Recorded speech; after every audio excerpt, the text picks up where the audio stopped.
ntago Imana dusenga ari muri umuna wiyawe, dusenga Imana imwe ikura umuntu mu mukungugu yarangiza ikamwicaza nyanibikomangoma. None hadushaka kuvuga ngo impamvu wenda bikubabaza nuko wowe cyangwa impamvu wowe utanabisobanura ngo byumvikane nuko utarakomera ngo ugere aho ngaho. Abantu bakavuga bati uyu nguyu ufite Bibiliya ugendana buri munsi ni bya bikabyo ntabwo ayimara n'amezi 7. Turabashuhuje mu izina rya Yesu Kristo w'i Nazareti, amahoro y'Imana nabe muri mwebwe. Turabashuhuje abo mu Rwanda mu ntara zitandukanye, turabasuhuza abo mu bihugu by'abaturanyi, abo muri Afrika, abo muri Amerika ya ruguru ndetse n'iyepfo, abo muri Aziya, muri Europe, muri Australia, mwese nizere ko muguwe neza muri uyu mwanya. Aha ngaha rero turahari ku bwanyu ndetse no kubera Imana, kandi tuhari bitari mu nyungu zacu gusa, ahubwo tuhari no mu nyungu zanyu. Turahari kugira ngo murusheho kumenya no gusobanukirwa, kandi turahari kugira ngo ubwami bw'Imana bwaguke, niyo misiyo yacu dufite. Muri uyu mwanya rero ntago ndi njyenyine, ndi kumwe n'umushyitsi turi kumwe hano. Uraho? Muraho neza? Amahoro. Ndashima Imana rwose. Okay. Nifuzaga ko wakibwira abadukurikiranye. Amazina yanjye ni Simbizi Saidi Evangeliste Moise. Harya channel yawe yitwa ngiki? Channel yanjye yitwa Manu Rwanda TV. Manu Rwanda TV. Urabanza dusobanurira iryo zina aho wari kuye. Ngira ngo abantu bumva Manu. Manu Rwanda TV. Yewe rirasobanutse. Ako kantu ka mbere ngo Manu nibwo.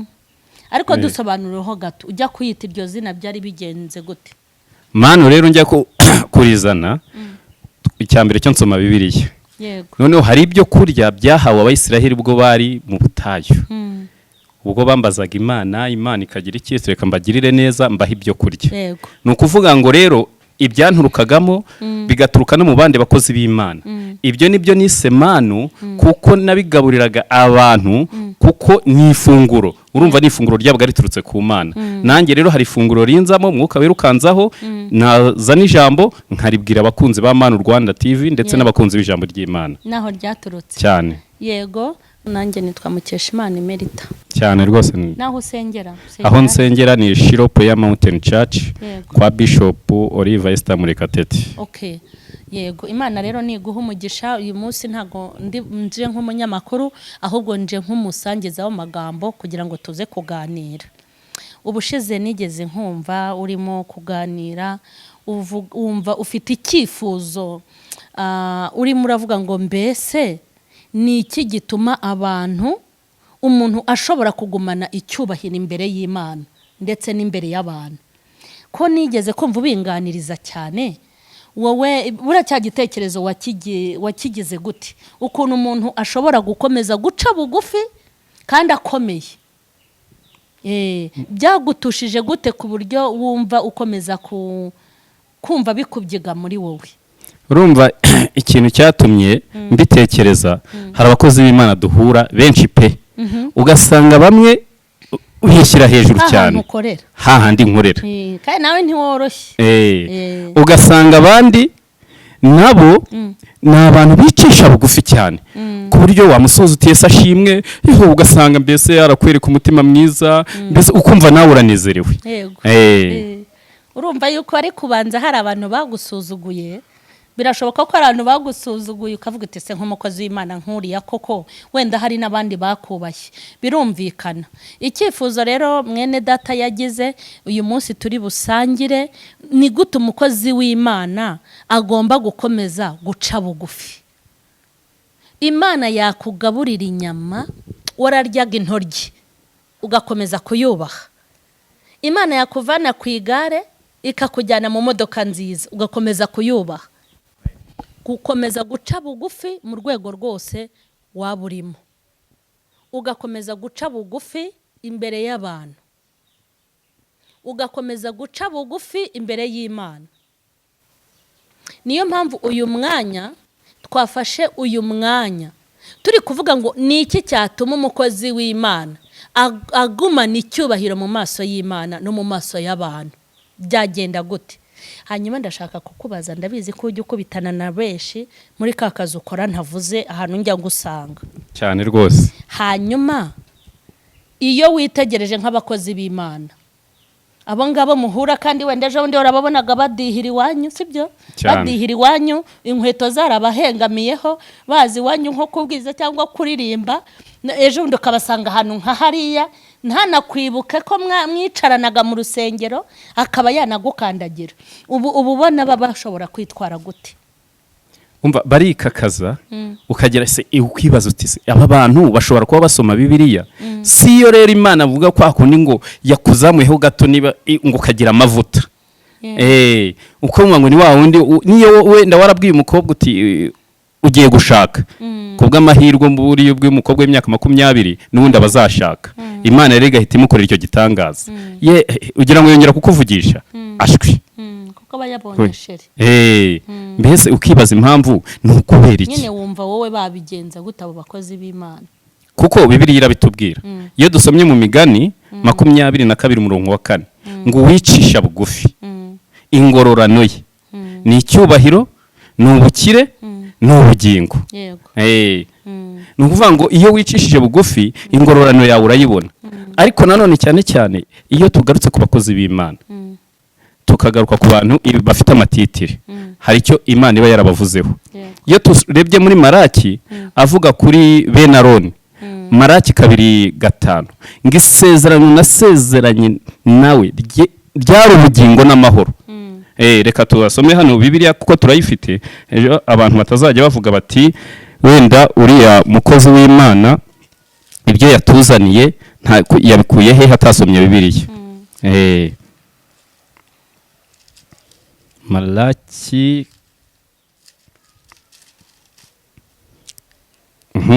ngisezerano nasezeranye nawe ryari ubugingo n'amahoro. Aho ngaho ni kuri babandi abatambyi babandi bafite titire. Ngo nabimuhereye kugira ngo anyubahe maze aranyubaha ahindishwa umushyitsi n'ijambo ryanjye. 6 ngo itegeko ry'ukuri ryabaga mu kanwa ke kandi mu minwa ye nta gukiranirwa kwahumvikanaga. Yagendanaga nanjye mu mahoro no mu byo gukiranuka. Yahinduraga benshi bakareka ibyaha.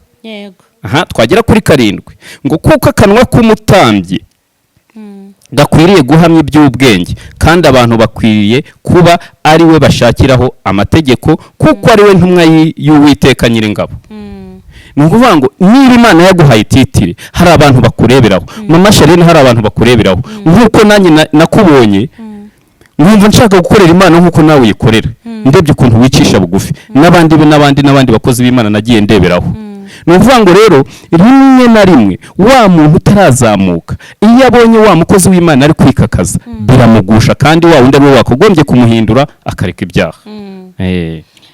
Abakozi b'Imana rero barabyumva kwicisha bugufi. Erega impamvu abantu bakwiye kubyumva cyangwa bakwiye guca bugufi ni uko burya na Yesu avuka ntago yavukanye n'ababodyguard bamurindaga kandi yari akomeye. Mujye mwibaza ikintu cyatumye Yesu avukira mu kiraro cy'inka. Kiriya kintu kirakomeye. Ikindi avukira mu mugore abyarwa n'umugore utarabarwaga mu Bisiraheli. Kiriya cyari ikimenyetso cyo guca bugufi. Ni nayo mpamvu iyo Imana ihamagaye umuntu ikintu cya mbere ibanza kumukorera ni ukumucisha bugufi. Umuntu Imana imuhamagara yaryaga nka 3 ku munsi cyangwa 5 mu rwego rwo kugira ngo ibanze imucishe bugufi ikamukuriraho akabwirirwa akanaburara. Imuhamagara yari afite amabodyguard ikayamukuraho. Imuhamagara yubahwaga ku kazi ayobora agatangira kuyoborwa. Nta kindi Imana ibikeneye kuri twe ni ukugira ngo duce bugufi. Hanyuma se nk'ibi bintu byo guca bugufi hari abayobozi b'amatorero hari abayobozi b'amatorero, hari aho ujya guteranira, hari abuzi, hari abo unyuraho, bo ubona byifashe gute mu guca bugufi mu rwego rw'abakirisitu, gufata abantu nk'abandi, kwakira abakene nk'abakire, nimba bishop cyangwa apotre umusabye gahunda yo kubonana nawe uri umukene, ho ubona bimeze biti? Ibyo wari umaze kuvuga ni mu bakozi b'Imana, ibyamamare, abavuga butumwa, ariko se mu nsengero ho bimeze gute? Guca bugufi ku rugero bigezeho birasa biti? Umukire n'umukene bakirwa kimwe mu rusengero? Tuvugishije ukuri, buriya umuntu w'Imana nuvugisha ukuri, kuko niwe uzatura ku musozi w'Uwiteka. Ni ukuvuga ngo hari uko winjiye, urugero ubona ahantu nkorera, sibyo? Ahantu nkorera ni ukuvuga ngo mbyuka saa 11:20 haguruka nkajya ku kazi. Wenda nahaguruka nkajya ku kazi nteramo igipira cyanjye cy'imbeho, urabyumva, kugira ngo imbeho uko saa 11 itankubita. Nkagera ku kazi nkambara uniform zanjye, namara kwambara nimugoroba nkaba nafata Bibiliya nkanyarukira ahantu runaka nkajya gusenga. Noneho umuntu ambonye muri ya shusho y'umupira nyine, ni ukuvuga ngo nshobora kuba nicaranye n'umuntu, najya no guhana, najya kureba gute, hareba atari ko wowe Imana igukijije gereza, wandi uranga ariko Imana iguhaye iki ngiki, iguhaye imodoka, ikurije indege, we ni muri gereza, kuko yambonye mu ishusho y'igipira naje nambaye nyine. Nguko ikibazo kiriho muri iki gihe. Ubwo ni ukuvuga ngo wenda ko ngemba mfite amakuru y'ijuru, ko buri gitondo Imana igomba kumpa amakuru y'umunsi, ndetse byanaba ngombwa habe n'igihe kizaza ikambwira amakuru yayo. Uko niko mbanye n'Imana. Nkibaza ko iyi gereza iyo yivuye hehe, ubu ugasanga nabyo bibaye ikibazo nyine. Ariko buriya umuntu uwo ari we wese yakagombye kwicisha bugufi, si no mu bantu b'abakozi b'Imana, umuntu uwo ari we wese, kuko icyo twaremewe, umuntu wese waremwe mu Efeso 2:10 ngo twaremewe imirimo myiza kugira ngo tuyigenderemo muri Kristo Yesu. Umuntu wese agomba gukora iki? Gukora imirimo myiza. Kandi kugira ngo ube wakora imirimo myiza, nuko ugomba kugira gute? Kwicisha bugufi. Yego, nta guciye mu ijambo se wenda wasanga impamvu uvuga gutya ari uko nawe utarabi cyamamare, cyangwa ngo ube boss nawe ugira intebe wicaramo nziza, aho si cyo kibikuvugisha. Hanyuma mbwira ibintu nka bitatu Imana umunsi yakuzamuye, kuko ntago Imana ari ba mama Sharirene yafungiyeho amaferi, urumva? Ntago Imana dusenga ari muri umuna wiyawe, dusenga Imana imwe ikura umuntu mu mukungugu, yarangiza ikamwicaza nyanibikomangoma. None hadushaka kuvuga ngo impamvu wenda bikubabaza nuko wowe, cyangwa impamvu wowe utanabisobana ngo byumvikane, nuko utarakomera ngo ugere aho ngaho. Wowe wumva none Imana nigukuraho ikagushyira nyine ahantu mu bushorishori, wowe wumva nk'ibintu bitatu, imyitwarire nk'itatu wagira ari biyi nagenderaho? Yego, kugira ngo nyine mbwira ibintu nka bitatu n'abandi babyumvireho, cyangwa bibiri da. Ngewe mu myitwarire yanjye ni ukuvuga ngo ndamutse nzamutse, icya mbere cyo no kumenya abakene cyane cyane, kuko urugero aho Imana yankuye, kuko n'ubu yaranzamuye, ariko n'undi yarakuzamuye, yaranzamuye rwose, uriya muryango kutwikara. Noneho reka nkwereke, ni ukuvuga ngo hari igihe nkinjira mu gukizwa neza, byarakomeye cyane, abantu bakavuga bati uyu nguyu ufite Bibiliya ugendana buri munsi, ni bya bikabyo, ntabwo ayimara n'amezi 7. Urumva? Noneho ndakomeza ndisengera. Icyo gihe nagiye mu masengesho y'iminsi 80, kuko naratekereje avuga ni kugira ngo ugere ikirenge mu cya Yesu. Ntabwo waryaga se ngo nawe? Ubwo ndagira ngo usobanurire. Kugira ngo ugere ikirenge mu cya Yesu nuko ugomba gukora ibyo nawe yakoraga. Avuga yasenze iminsi 40 atarya atama, ariko nge nambaye umubiri. Noneho rero nge nzagenda njya nimugoroba nkore iminsi 80 ihwanye na ya yindi y'amajoro 40 n'iminsi 40, ariko ndagenda ndananuka. Imana rero agenda ikora igitangaza, bivuze ngo nyine nzakwiciranya n'ibikomangoma, kuko ntawankoreye ngo akorwe n'isoni. Baba barampamagaye kuri office, bampamagaye bati ngwino turabona muri wowe mu bantu bose mukorana ari we muntu witwaye neza. Ubwo urumva bahise bashyiramo n'akabahasha. Urumva Imana itari nzamuye, ntabwo rero ibyo byarangiye mvuge ngo narazamutse, narahembwe ngira uko nitwara kuri bagenzi banjye, ahubwo narushijeho gukora ibyo nakoraga. Koko ni wowe wakira umuntu neza ku buryo ahita kujyana ahantu rwose akakubwira. Ibyo byarangiye aho rero Imana irongera bagarutse bwa kabiri, baturiya twatoye kiriya gihe ntabwo twakongera kumusiga. nimwongere mu muhamagare yitwaye neza. Yego. Urumva inshuro ya kabiri. Ni ukuvuga ngo iyo wicisha bugufi rero si iby'umunsi umwe, si iby'iminsi ibiri, ni iby'igihe cyose. Rero nuko bakora kamera tutabivuga ngo tujye muri detail twaba twinjirira ubuzima bw'abantu si byiza, ndabishyira mu bwenge Imana yampaye. Iki kintu cyo kwicisha bugufi hari igihe gishobora kugirira umuntu umumaro. Umuntu yarize amashuri make, ko muri ka kazi ukora umuntu ukamuha serivisi nziza n'ikinyabupfura, umva ku buryo ashobora kukureba akavuga ati uyu muntu rwose agenda akora mu ikofa. Noneho njyewe hari ahantu njyangera, urumva umuntu ni umunyenzara, inzara yaramwishe, sibyo? Ibibazo byaramwishe, hanyuma ajya no kukwakira akaba akureba nk'iryishe yawe. Nk'uyu muntu nararanye nawe, uzi ko hari ahantu umuntu adashobora kwinjira bitewe n'abahamwakira bahari. Urumva ikintu rero cyitwa kwicisha bugufi, nta muntu n'umwe uca bugufi ushobora gusubira inyuma. Nta muntu ufite guca bugufi ujya ukena, kuko ahisi igeze abantu benshi bakeneye ababacira bugufi. Ntabwo bakeneye abantu babihenuraho cyangwa babafata. Oya, wenda ube warize, wenda ube ufite amafaranga menshi, ukeneye guca bugufi, ariko ntucire bugufi bosi wawe. Iryo ni ryo kosa mugira. Uracira bugufi bosi wawe, hanyuma umukiriya wawe umumenyere cyangwa umufate nabi, kandi uzi neza ko bosi wawe aguhembera uwo mukiriya. Niyo abantu biga guca bugufi ahantu umuntu wese ari mu rwego rwe.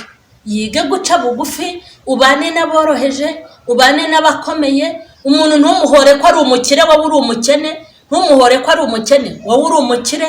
Iyi ntego y'aya magambo turi kuganiraho ni ukuntu abantu bakwiye guca bugufi. Noneho byagera ku bakozi b'Imana, bo bagaca bugufi mu rundi rwego. Ariko se ntimwashuhuje ko mpita ngenda njya kubahobera ahantu bari bahagaze. Muri kumva umuntu akareba umuntu ngo ni igiki, ngo ni igiki. Burya mureke mbabwire, umuntu ufite umubiri upfa, akagira umubiri urwara, akagira umubiri w'ibibazo, akagira umubiri ukena, umubiri ushobora kubyimbuka nabyimbuka, umubiri usonze ukanahaga, umubiri bajyana Rusororo n'Inyamirambo, ntabwo aba akwiye kugira gute, ntaba akwiye kwirata. Kuko icyo nabonye, uko Imana ikuzamura, iyo bishatse niko ikumanura. Imana igikora shanjoma, ukabona Morodekayi wari uri ku marembo hatambagijwe umurwada, kandi agatambagizwa na Hamani yirirwaga abanira buri munsi, akaba ari umutambagiza. Rero murumva yuko ikintu bita guca bugufi ni ikintu cy'ingenzi. Hanyuma wari uvuze uti narakijijwe, hanyuma bigenda gutya na gutya, kandi birumvikana ibintu uvuze wenda tuzabikoraho ikindi kiganiro ubutaha. Uvuze ukuntu hari icyiciro wagiye ubamo ukijyamo kuko wakoze neza. None se kankubaza akantu, numva ayo masengesho wasenze ni amasengesho menshi cyane, menshi pe ntarasenga, wenda nsenga mu bundi buryo bwanjye. None ndashaka umbwire nk'abarokore bakirisitu Imana ihakazi, aho kugira ngo bace bugufi, aho kugira ngo bagakore neza, ahubwo bakirirwa bagasengera.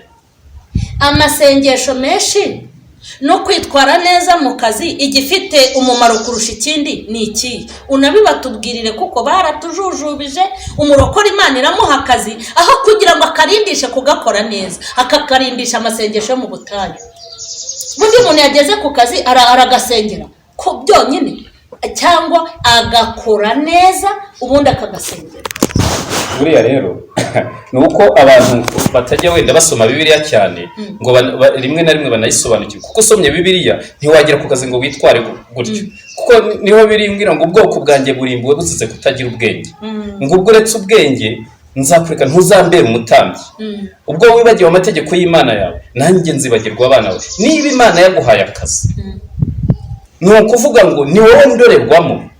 Uri hehe ihagaze ahantu, ni ukuvuga ngo umuntu akureba mu ndorerwamo y'umurokore. Urugero ugeze wenda ku kazi ukabaza uti simbizi Saidi, wenda ba Saidi ni babiri. Ikintu bazakubwira bati hari Saidi w'umurokore, uhora ugira ufite bibiliya ibiteretse uruhande rwe. Hari na sayidi wundi w'umwisilamu. Ubwo urumva nzaba ngize gute? Hazaba hari itandukaniro. Ni ukuvuga ngo rero niba uri mu kazi si amasengesho menshi, kuko wa undi ukugana ntabwo wareba amasengesho wasenze. Amasengesho wasenze arebwa n'Imana, ahubwo abakugana barareba se wowe murokore ufite shusho ki. Yego. Urumva ko rero hari abantu basenga birukanwa ku kazi bakajya kuvuga ngo abazimu babateye, hakaba n'abandi bajya gusenga ngo Imana ibongera akazi kandi nako yabahaye bataragize gute, bataragakoze neza. Aha rero muhumve mwabarokorera, nubona Imana iguhaye akazi ujye umenya ko iyo ntebe batayikudodeyeho, ujye umenya ko hahaguruka hakicara abandi, ujye wakira abantu utareba kamera, ubahe serivisi nziza, abo mu mujyi n'abo mu cyaro, uwo ubona ari bukugurira akantu cyangwa atakakugurira, mbese wakira abantu bose bakugana. Kandi umuntu nanakuyoberaho muri serivisi yawe ntukamubwire nabi, ahubwo ujye umurangira aho akwiye kugira gute kubariza. Ibyo nibyo bizatuma uva ku rwego uriho ukagera ku rundi. Naho ibi bintu byanyabarokore mwigize, muri kumva hagomba kubaho ikintu cyo gusenga, hakabaho n'ikintu cyo gukora akazi neza, kuko abantu benshi bazajya bafata amasengesho menshi Imana ntiyumve. Ntabwo akazi bakarindisha amasengesho, bakarindisha kugakora neza. Niyo mpamvu benshi mutanga amatike ngo mugihe za Kanyarira na za Kizabonwa mujya kwaka Imana akazi kandi hari abo yagahaye mukagakora nabi. Ni nayo mpamvu ari igihe muvuga ngo abapagani ngo Imana ibaha akazi keza, ngo mwebwe ikabaha akazi. Umupagani n'Imana nimuha akazi keza akagakora neza zarama, wowe ntugakora nabi ukirwa mu masengesho bazakwirukana, kandi ndumva nta kintu wabaza Imana. Hanyuma rero ndumva iki kiganiro twagisoreza hano. Wakoze namwe, wakoze. Imana igumugisha. Ahubwo bamwe inkoni nabakubita, ahubwo abantu tujya gusengera babazi. Tugiye gusengera abantu batarakizwa, bazakurikirana ibi biganiro kugira ngo bazakizwe, hanyuma dusengere n'abaguye, sibyo, kugira ngo babyuke. Ariko ababyica babizi no kuri se imva sigiye kwirarira imbere ya kamera cyo gukora. Uyu ni umuhamagaro wanjye. N'abandi baba basengarega kuko ntago wasenga ngo wikakaze. Ubwo ngiye kubasengera, ahubwo ndumva nyine buragenda narisenze nta nubwo ryagereye. Ndasengera abo ngabo batarakizwa, naho sinshobora gusengera abasenga. Abatarakizwa tubasengere, n'abaguye tubasengere, ariko turi muri uyu mwanya bazareba iki kiganiro n'abashomeri. Amen. Abashomeri mushobora kubona akazi mukagakora neza, n'abafite intambara mu kazi kandi mukora neza. Imana ibarwanirire, kandi ikindi nawe Imana ikomeze kuvane ku rwego igushyira ku rundi. Amen. Mana ya Isaka na Yakobo turagushimye muri uyu mwanya. Amen. Tugushimiye kugira neza kwawe kwaduhuje kugira ngo tugire ibyo tubwira abantu bawe bubakwe n'amabuye mazima. Niwe wateguye uyu munsi ndetse n'uyu mwanya. Turasenze kugira ngo izi mpuguro zigere kure, kandi marayika w'Umwami Imana abiherekeze kugira ngo abantu bose baguke kandi bunguke. Tanga umugisha kandi utange kwaguka kuri aya macano kugira ngo ijambo ryawe rikomeze kugera hose. Urakoze, ndagushimye ko wadushyigikiye. Umukozi wawe nawe umuha umugisha, umwagurira imbago, uzamugeze kure, ukomeze umuzamure, umwiyereke, umuramburire ikiganza cyawe, kuko akeneye gukizwa no gukiranuka, kandi akaba akeneye kuva ku rwego ajya ku rundi. Unyemerera amaso yacu azabirebe, waramugiriye neza, kuko ineza yawe nta muntu inyuraho. Uri Imana y'abantu bose, amaso yacu azabone ibyiza kuri we, kandi tuzafatanya nawe kugushima. Urakoze.